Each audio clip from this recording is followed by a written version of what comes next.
Good afternoon, everybody. It's football time in Tennessee, man. Can't wait to get on the grass with our guys tomorrow. Really excited about the strides that our players have made since the beginning of off season. You guys have been around here a bunch through the first quarter of our off season strength and conditioning, the build up into spring ball, the strides that we made, the newcomers that we got here in January. We've had more of those guys that have shown up here throughout the course of the summer. We've continued to build accountability, connection, a sense of the culture that we want to have inside of the building.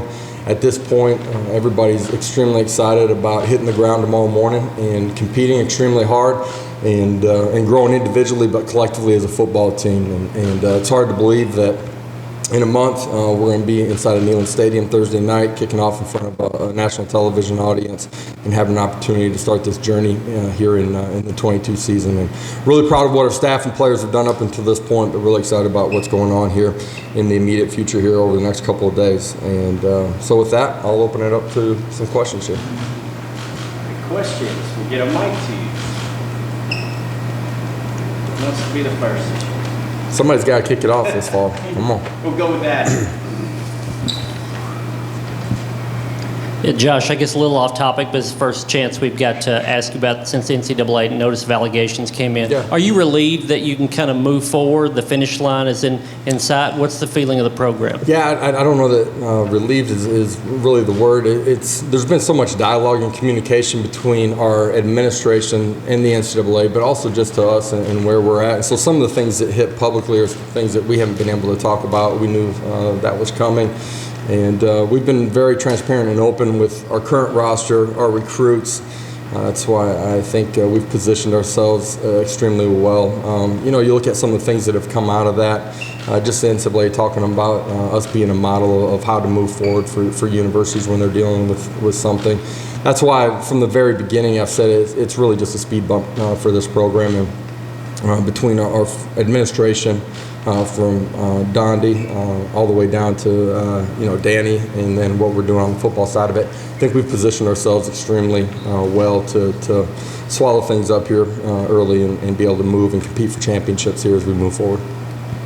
Austin and West. To follow up on that, when all that came down, you started getting on the phone with recruits and trying to explain to them a lot of this stuff, it was a small blip, or you've been able to self-impose things that current recruit's never really going to see. Yeah. And you've been able to get them and explain it with families. How much easier does that make things because you can now have tangible things to talk about with that stuff? Yeah, for us, we've been very transparent with the two recruiting classes that we've been involved with since our staff has gotten here. One that's signed, one that hasn't.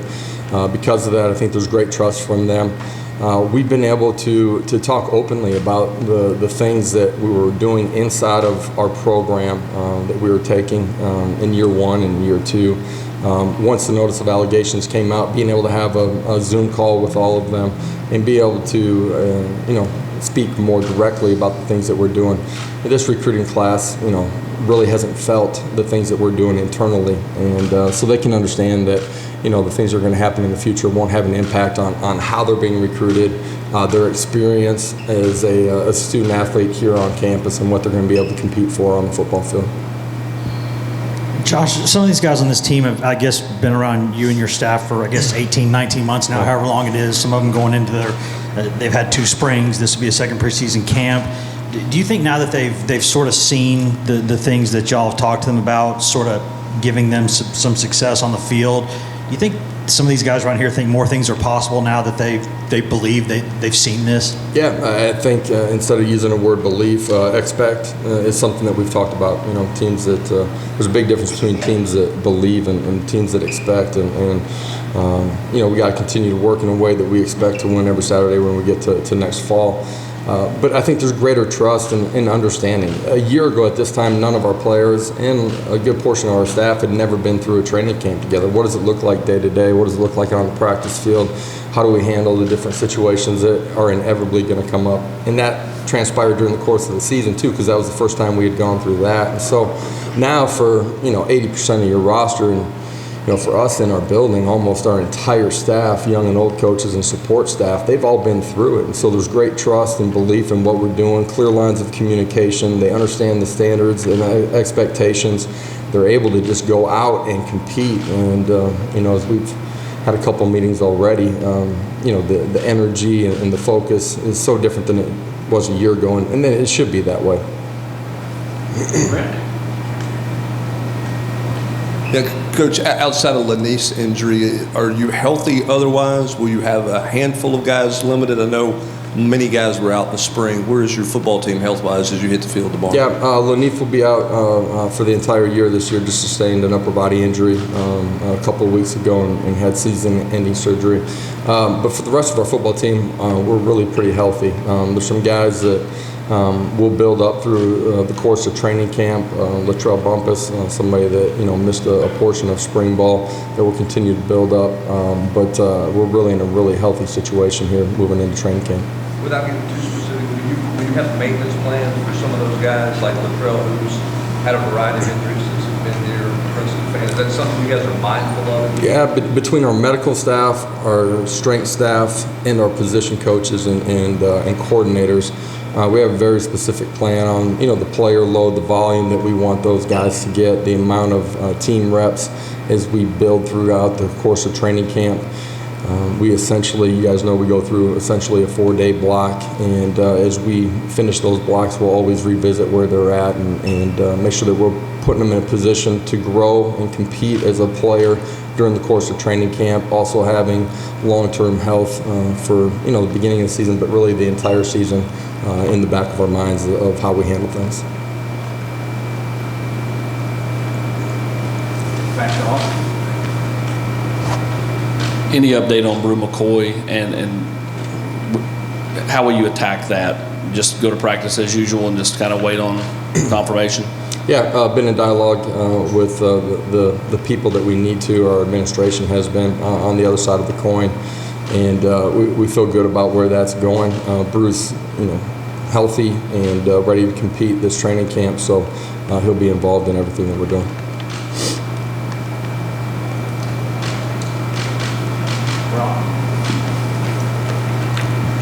Coach, just what kind of luxury is it to go into open camp with a senior quarterback like him and knowing who your guy's going to be and not have a competition as opposed to last year? Yeah, there is competition every day. He's competing against himself and certainly against the others too. But at the end of the day, the trust that we have in him, not just as coaches but players around him, his leadership, his energy, all those things are extremely important to us hitting the ground tomorrow and continuing to climb and grow as we reset the button for the 22 season and become what we're capable of, hopefully. And so his command of the offense is something that's extremely important. All the guys have continued to grow throughout the course of the summer.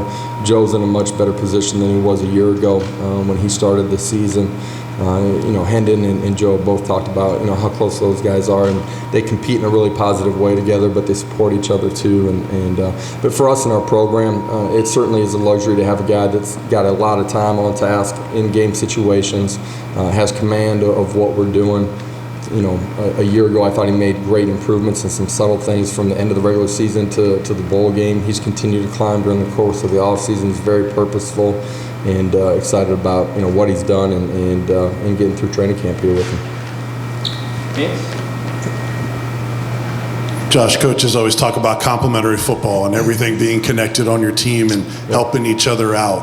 Offensively, what are some things that you've maybe thought about that your offense can do to help your defense, besides obviously scoring points? For us, third and short situational football is a huge emphasis for us. There's some opportunities on the plus side of the field that we can be better in situational football and some 4-down territory things and getting more sevens at the end of drives too. I think those are 3 areas that have a chance to change the way the game's played between all 3 phases together.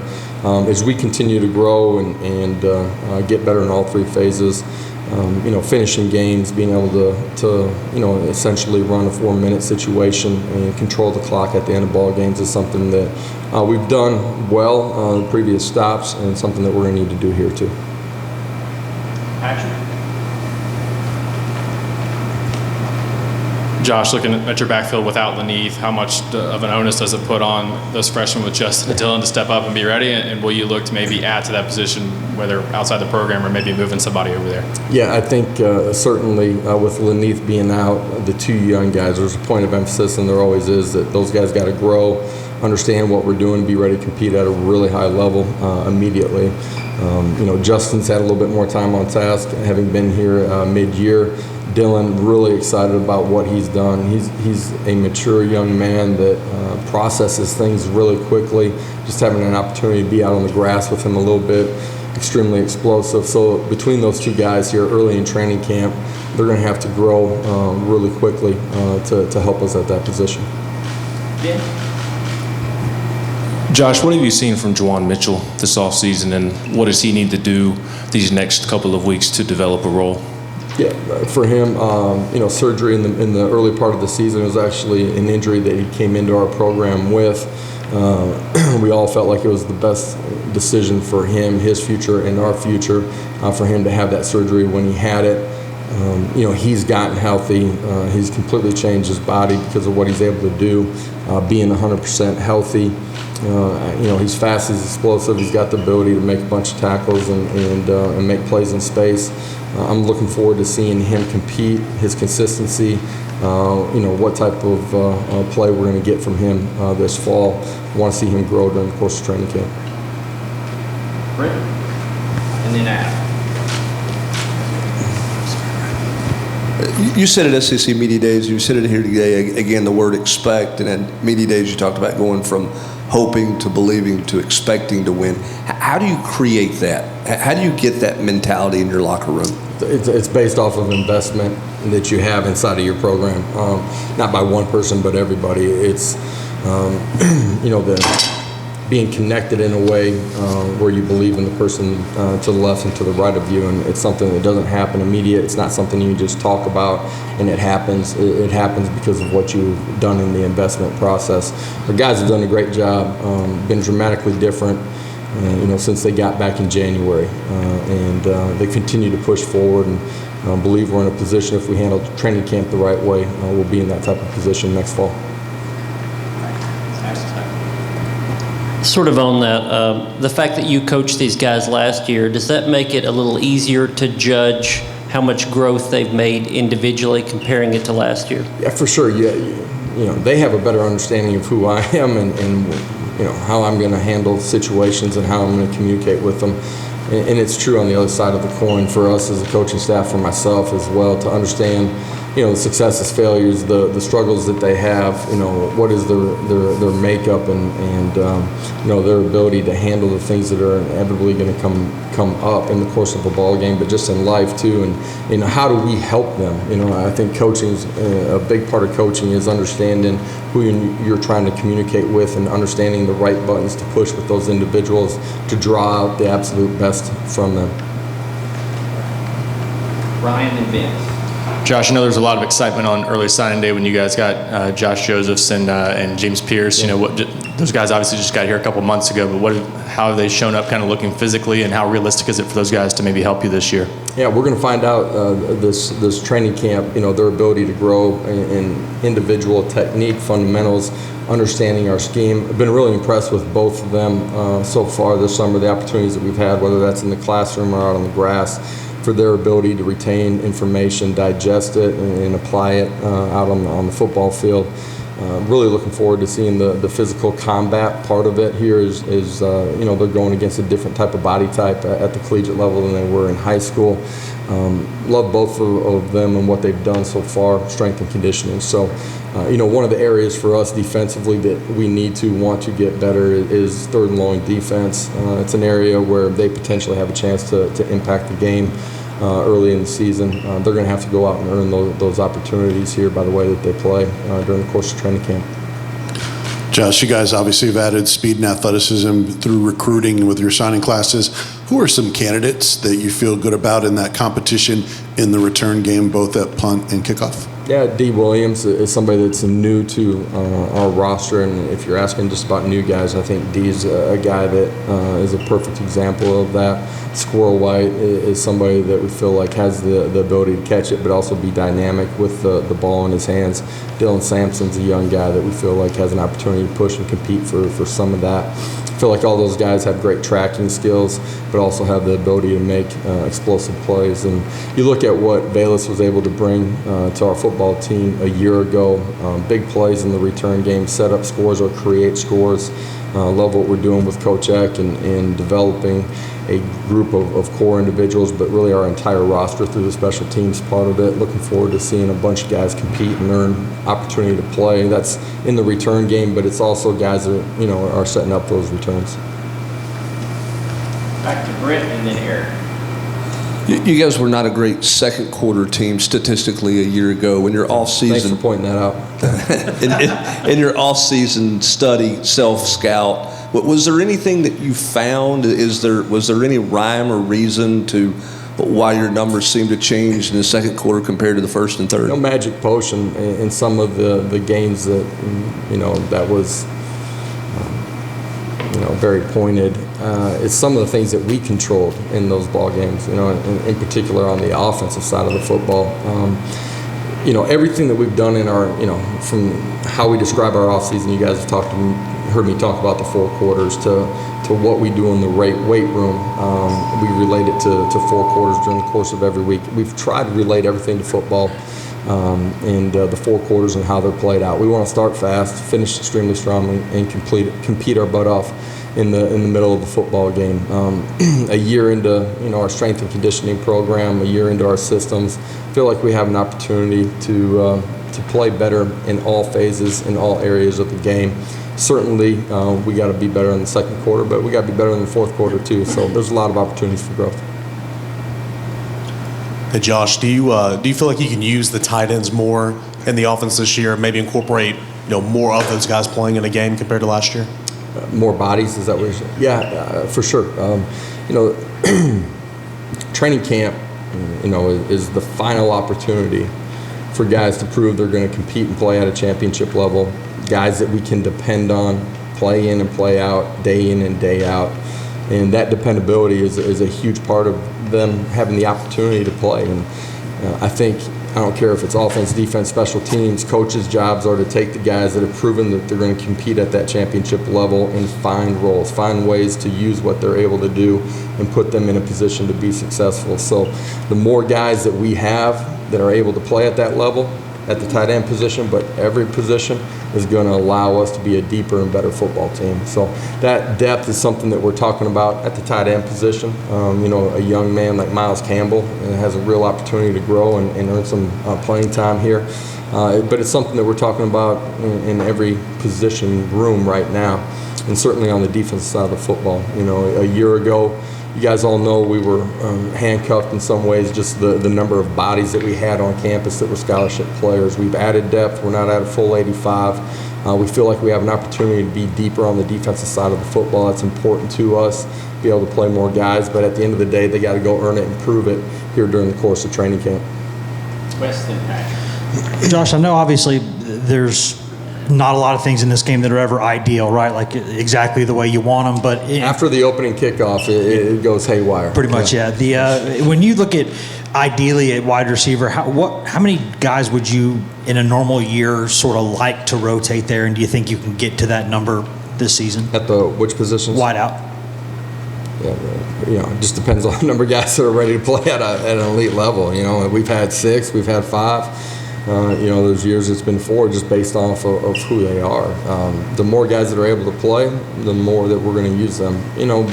Our personnel groupings have been different every year, everywhere that we've been, from being in a bunch of 12 personnel because we had tight ends that were ready to play at a really high level, and we trusted them to being in 4 wide receiver sets more depending on the year because we had a bunch of wideouts that we felt like we were going to play at that level. So at the end of the day, that's a part of the process of your entire off season, but certainly here is your last build up to the season, finding out which personnel you can count on, and then from there, week to week, we'll try to put those guys in a position of success. Josh, I think on Byron Young, I think after the spring, as you said, he needed to be an elite dominant player for you guys. Yeah. What's that next step look like for him? How does he get there? And what's your confidence that he can reach sort of that level that you guys want him at? A guy that, to me, and I'm going to talk about him physically here in a minute, but, just leadership, communication, trust, just inside of the building, man. He's taken a whole nother step as just a person and a human being and a leader. Really proud of what he's done coming into his own. A mid-year kid a year ago when we first got here, I actually had recruited him at the previous stop and love what he did in year one. But I do think, because of how he's grown off the field and what he's done, just continuing to transform his body, added weight, leaned up, his ability to bend, I think, is much better at this point. Can't wait to see him in some of the one-on-one pass rush situations and some of the third long periods. We need him to take a step, and we need Tyler Barron. We need, Roman to take a step, and the young guys that I talked about as well. A year ago, up until maybe the last 2 weeks of the season, we were leading the country in tackles for loss. We had guys in third and long. If you're going to play defensive football, that's where you want to be at. A part of us getting better in that situation is being able to affect the quarterback with a four-man rush. That comes from individuals that can, master the fundamentals of the technique and be elite at getting to the quarterback. Other questions for Coach? Okay. Guys Thank you, Coach. and gals, Coach, appreciate it. Have a great afternoon. See you guys soon. Thanks, Coach.